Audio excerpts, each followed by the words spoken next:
लखनऊ का ये अवध शिल्प ग्राम है। यहाँ पे 3 दिवसीय आम महोत्सव का आयोजन किया जा रहा है। मुख्यमंत्री योगी आदित्यनाथ ने अब से कुछ देर पहले इसका उद्घाटन किया है और अवलोकन स्टॉल का कर रहे हैं। यहाँ पे 800 से ज़्यादा प्रजातियाँ आम की लगाई गई हैं। कई तरह के नाम हैं, अच्छे अच्छे नाम, और अलग अलग तरह के आम लगाए गए हैं। यहाँ देश भर के आम उत्पादक आए हुए हैं जो अपने आम का प्रदर्शन कर रहे हैं, आम की प्रजातियों का प्रदर्शन कर रहे हैं। हमारे साथ बात करने के लिए हैं मेरठ कृषि विश्वविद्यालय के joint director doctor Arvind Kumar. Sir, आपका बहुत बहुत स्वागत है शी न्यूज़ पे। धन्यवाद। आप लोग कहाँ से आए हैं और किस तरह के, कितनी प्रजातियों के आम लेके आए हैं और आम की विशेषताएं क्या हैं? जी, मैं डॉक्टर अरविंद कुमार, विभागाध्यक्ष फल विज्ञान विभाग, एग्रीकल्चर यूनिवर्सिटी मेरठ से हम लोग आए हैं। और इस उपलक्ष्य में यहाँ पे हम लोग 25 वैरायटियों का कलेक्शन लेके आए हैं यहाँ पे प्रदर्शनी में लगाने के लिए फिलहाल। किस तरह के आम आप लोग उत्पादन करते हैं, कितना समय लगता है, किस किस तरह के नाम आम के हैं? और ये आम लगभग 37 प्रजातियों का संकलन हमने अपने यहाँ पे अभी किया हुआ है, जिसमें देशी नहीं विदेश की भी कुछ प्रजातियाँ हैं जिनका संकलन है। उनमें से कुछ वैरायटियाँ, क्योंकि जो अर्ली वैरायटियाँ हैं वो ऑलरेडी मैच्योर होकर हार्वेस्ट हो चुकी है, लेकिन मिड और लेट वाली वैरायटियों को हम यहाँ पे संकलन के लिए लेके आए हैं फिलहाल अभी। जिनमें अगर विदेश की बात करें तो सेंसेशन, टॉमी एटकिंस, ये सारी वैरायटी विदेश की हैं जो यूएस की वैरायटी है। लेकिन इंडिया में अगर 4-5 जो मेन वैरायटी हैं जो बहुत ज़्यादा फेमस है, जैसे गुजरात की केसर वैरायटी सबसे ज़्यादा नाम आता है, अल्फांसो महाराष्ट्र की है, हर जगह अल्फांसो का नाम आता है। वो सारा संकलन हमारे यहाँ पे है। और सबसे मेन चीज़ हमारे एरिया में, जो इसमें यूपी की हम बात करें या नॉर्थ इंडिया की बात करें, कि गुजरात और महाराष्ट्र में ये दोनों जो मुख्य प्रजातियाँ हैं ये ख़त्म हो जाती हैं, हार्वेस्ट हो जाती हैं मई के लास्ट में। और हमारे यहाँ पे ये मैच्योरिटी में और हार्वेस्टिंग में आती है उसके 1 महीने बाद, जून के लास्ट में। तो 1 महीने के बाद का अगर ये मार्केट में माल आ रहा है तो उसके रेट किसान भाइयों को काफ़ी अच्छे मिल जाते हैं।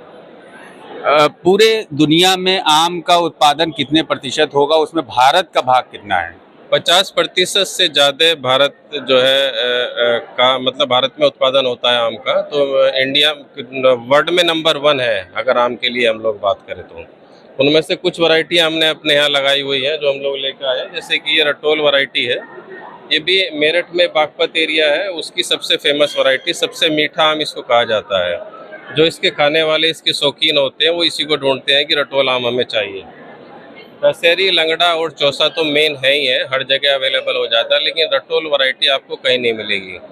इसके अलावा ये कुछ वैरायटियाँ हैं जो कलरफुल है, और ये शंकर प्रजाति है, पूसा अरुणिमा है, अंबिका है, अरुणिका है। और सबसे खासियत इनकी ये है कि हर साल फलत में आती हैं। शुगर कंटेंट थोड़ा कम है तो इनको शुगर फ्री आम के नाम से भी जाना जाता है, कि जो शुगर वाले पेशेंट हैं वो भी इसको आराम से आम का एंजॉय कर सकते हैं।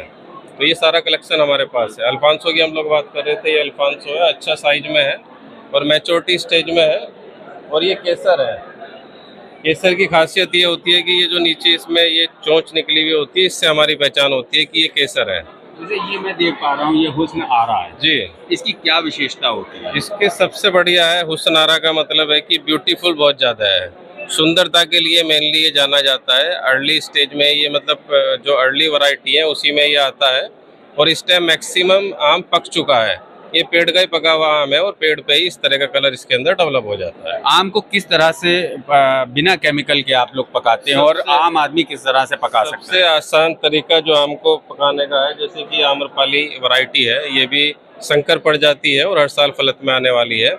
मैच्योरिटी आने के बाद जब ये परिपक्व अवस्था में हो, इसको आप तोड़ें और तोड़ने के बाद अखबार में लपेटकर गत्ते के अगर डिब्बे में इसको पैक कर देंगे, 3 से 4 दिन के अंदर आम अपने आप पक जाएगा बिना किसी केमिकल के। और सबसे अच्छा तरीका है आम को पकाने के लिए। एक चीज़ जानना चाहेंगे, आम के जो नाम हैं इनको किस तरह से आप लोग डिसाइड करते हैं?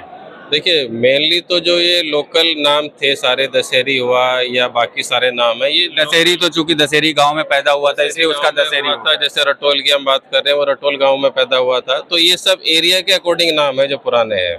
बाकी जो संकर प्रजातियां हैं, जो संकर प्रजातियां जिस जिस संस्थान ने पैदा की है उस संस्थान के नाम के साथ वो अटैच हो जाता है। जैसे कि पूसा अरुणिमा है, ये पूसा की जो है वैरायटी है, तो पूसा इसके साथ अटैच हो गया है। हुस्न आरा नाम कैसे आया? हुस्न आरा इसकी सुंदरता के हिसाब से इसमें ये नाम आया है, हुस्न आरा। मतलब कि जो है ना ब्यूटीफुल एक तरीके से कह सकते हैं। तो जैसा आम है उसी के अकॉर्डिंग उसके नाम हो जाते हैं। ये मिठवा मलाड़ा मालदा मिठवा मालदा मालदा का है। मालदा एक जगह है कलकत्ता में, बंगाल में, तो वहीं की ये प्रजाति है निकली हुई है अभी। ओके, ये लंगड़ा नाम सबसे ज्यादा सुना जाता है लंगड़ा नाम सबसे ज्यादा और इस पे लोग कभी कभी कमेंट भी कहीं कहीं पे यूज करते हैं इसका यूज पे। वैसे- तो कि लंगड़ा नाम कैसे पड़ा? ये बनारस का है, शायद बनारस में कोई जगह रही हो इस तरह की, लेकिन ये बनारस का ही फेमस होता है। लंगड़ा बनारस का ही सबसे ज्यादा फेमस चलता है, तो वो उसी के हिसाब से शायद नाम ये आया। छोटा सबसे छोटे छोटे से आम है, ये किसानों mature हैं। ये किसानों के जो है कलेक्शन है। डॉक्टर साहब थोड़ा सा बताएंगे इसके बारे में। ये अलग है हमारे यहाँ से। तो और क्या नया है इस बार का जो ये प्रदर्शनी लगी है इसमें? प्रदर्शनी में लगभग जो जानकारी हमें मिली है कि 200 से ज्यादा प्रजातियों का संकलन इस बार यहाँ पे हुआ है और काफी बड़े एरिया में इस बार इसको लगाया गया है। तो नॉर्मली 3 दिन की होती थी, कल से स्टार्ट हुई है, अब 3 दिन चलेगी, तो लगभग 4 दिन का इस बार का कार्यक्रम है ये। 4 दिन का कार्यक्रम। बाकी डॉक्टर साहब बताएंगे ये छोटे वाली जो वैरायटी। बिल्कुल। तो डॉक्टर साहब क्या नाम है? नमस्कार, मैं बांदा कृषि एवं प्रौद्योगिकी विश्वविद्यालय बांदा से फल विज्ञान विभाग से हम लोग हैं। हमारी पूरी टीम यहाँ पे आई हुई है और जैसा कि आप जानते हैं कि बुंदेलखंड क्षेत्र जो हमारा है, अत्यधिक तापमान, पानी की कमी और मृदा में पोषक तत्वों की कमी है, इन समस्याओं से ग्रसित है। और आम की खेती को अगर देखें तो व्यावसायिक रूप वो अभी वहाँ नहीं प्राप्त हुआ है, लेकिन विश्वविद्यालय जो कि लगभग 12 वर्ष पूर्व वहाँ पर प्रारंभ हुआ, तो विश्वविद्यालय ने जो प्रयास शुरू किए, एक बहुत ही प्लान्ड वे में हमारा काम है। आप पूरे इस नहीं, मैं ये जानना चाह रहा हूँ, ये आम छोटा साइज इसका है? हाँ, बता रहा हूँ, मैं उसी पे जा रहा हूँ मुद्दे पे। ये इतनी बड़ी जो आम की महफिल आज उत्तर प्रदेश की राजधानी में लगी हुई है, यहाँ पे 100 से अधिक प्रजातियाँ आप देख रहे हैं। तो जब आप प्रजाति की बात करते हैं, जैसे भी आपने कहा दशहरी, अब दशहरी गाँव से एक चयनित प्रजाति निकली दशहरी, और उसको हम लोग आगे जो बढ़ा रहे हैं, उसमें हमारा जो प्रवर्धन है, जो प्रोपोगेशन है, वो 2 तरह का होता है। आपने आम खाया, उसकी गुठली बोदी, वो भी आम बनेगा, लेकिन उस आम में विभिन्नता आ जाएगी। लेकिन जब आप वेजिटेटिव मेथड या कायिक प्रवर्धन करते हैं, जहाँ पे आप कलम का प्रयोग करते हैं, तो उससे जो पौधा बनता है, उसमें ये मान के हम चलते हैं कि 90% ये वैसे ही होगा जैसा कि इसकी मदर प्लांट था। यानी दशहरी से लिया गया कलम दशहरी बनाएगा। लेकिन आप अगर देखेंगे तो इसमें 2 भाग हो गया। एक ऊपर का भाग हो गया जो आपने दशहरी बांधी, नीचे क्या है? नीचे तो बीजू पौधा है। पूरे प्रदेश में या पूरे देश में जो आम का कारोबार है, उसमें जो नीचे का भाग है, जिसको मूल वृंत कहते हैं, रूट स्टॉक कहते हैं, उस पर अभी कोई बहुत अच्छा काम हमारा उस लेवल का नहीं हुआ। जबकि आप यूरोपियन फलों को देखें, सेब, पियर, पीच, प्लम, इन सब में रूट स्टॉक स्टैंडर्डाइजेशन के ऊपर काम, सिट्रस जिसमें किन्नो है, मैंड्रिन है, यहाँ तक कि आप अंगूर को देखें तो अंगूर में भी आपको रूट स्टॉक का स्टैंडर्डाइजेशन हुआ है, यानी मानकीकरण हुआ है। आम में मानकीकरण नहीं हुआ था। बांदा कृषि एवं प्रौद्योगिकी विश्वविद्यालय बांदा में ये पहली बार काम हम लोगों ने शुरू किया है कि हम यह देख रहे हैं कि वह कौन से रूट स्टॉक हैं जिनपे कि अगर कलम बांधी जाएगी तो उसका एक मानकीकरण होगा। अब मानकीकरण किस बात के लिए है? अत्यधिक तापमान के लिए, पानी कम उपलब्ध है, मृदा में पोषक तत्व कम है, हवा की गति ज्यादा है, जो पेड़ लगाए जाते हैं वो टूट जाती शाखाएं। ये जो चेन आप देख रहे हैं, ये कौन सा आम है और ये सुपारी आम है। बाजार में किस तरह से मिलता है? बाजार में नहीं मिलता है, ये किसान के अपने कलेक्शन है। ये सुपारी आम के नाम से है। इसके अंदर सूखा सहनशील क्षमता जबरदस्त है। जब 52 डिग्री टेम्परेचर पर दशहरी के पौधे जल गई पत्तियां, उस समय इसकी पत्तियां एकदम लहला रही थी। कहने का मतलब होता है इसके अंदर जबरदस्त टॉलरेंट है, हाई टेम्परेचर के लिए, पानी की कमी के लिए, साल्ट के लिए। जैसे आप देखें ना, हमारे प्रजाति एक गाय में है केनकथा। अब केनकथा नस्ल का सांड और गाय जिस तापमान में आराम से घूम रहे हैं, उसमें साहीवाल और जर्सी की हालत खराब हो जाती है। तो ये स्थानीय चयन है जिनका मूल्यांकन इस बात के लिए किया जा रहा है कि आने वाले समय में हम अच्छा रूट स्टॉक जो सूखा सहनशील हो उसको दे सके इंडस्ट्री को। धन्यवाद। बिल्कुल। तो ये बांदा कृषि विश्वविद्यालय के थे। इससे पहले हमने मेरठ कृषि विश्वविद्यालय के ज्वाइंट डायरेक्टर से बात की। हापुड़ से आए हुए एक आम उत्पादक हमारे साथ हैं, हर्ष त्यागी जी। मैं इनसे पहले समझूंगा यहाँ पे किस तरीके के किस प्रकार की प्रजातियाँ आम की आई हुई हैं और किस तरीके से आम को ये लोग संरक्षित करते हैं। नमस्कार सर। आपका बहुत बहुत स्वागत है। ये कितने प्रकार की प्रजातियां इस प्रदर्शनी में आई हैं, किस किस ज़िलों से, किस किस प्रदेश से आई हुई हैं, और आप लोग आम को किस तरह से तैयार करते हैं? जैसा कि हम सभी जानते हैं सर, आम जो है हम फलों का राजा है और हमारे भारत की तो बहुत बड़ी पहचान है। तो ये जो मेला यहाँ लगा हुआ है, प्रदर्शनी लगी हुई है, इस बार हम दूसरे वर्ष आ रहे हैं। पिछले वर्ष भी आए थे, इस वर्ष भी आए हैं, और यहाँ पर लगभग 800 से ज़्यादा प्रजातियाँ आम की जो है वो प्रदर्शनी में लगाई गई हैं। माननीय मुख्यमंत्री जी योगी आदित्यनाथ जी ने जो है सारी प्रदर्शनी को देखा पहले, और इसका उद्देश्य ये है कि हमारे देश भर के जितने भी आम की प्रजातियाँ हैं उनको प्रदर्शित किया जाए। एक्सपोर्टर्स भी आते हैं यहाँ पर, और जो बाहर से जो लोग इंपोर्ट करना चाहते हैं हमारे देश के आम की प्रजातियों को, वो भी प्रदर्शनी में भाग लेते हैं। और पूरे देश भर के किसान और किसानों के साथ साथ उपभोक्ता सबके लिए प्रदर्शनी 3 दिन के लिए ओपन रहती है। तो यहाँ जैसे मैं बता रहा हूँ मोर देन 800 प्रजातियाँ हैं। हम भी हापुड़ से एक किसान उत्पादक संगठन है, आप देख पा रहे हो ये, और हम भी आम पर काम कर रहे हैं पिछले 5 वर्षों से।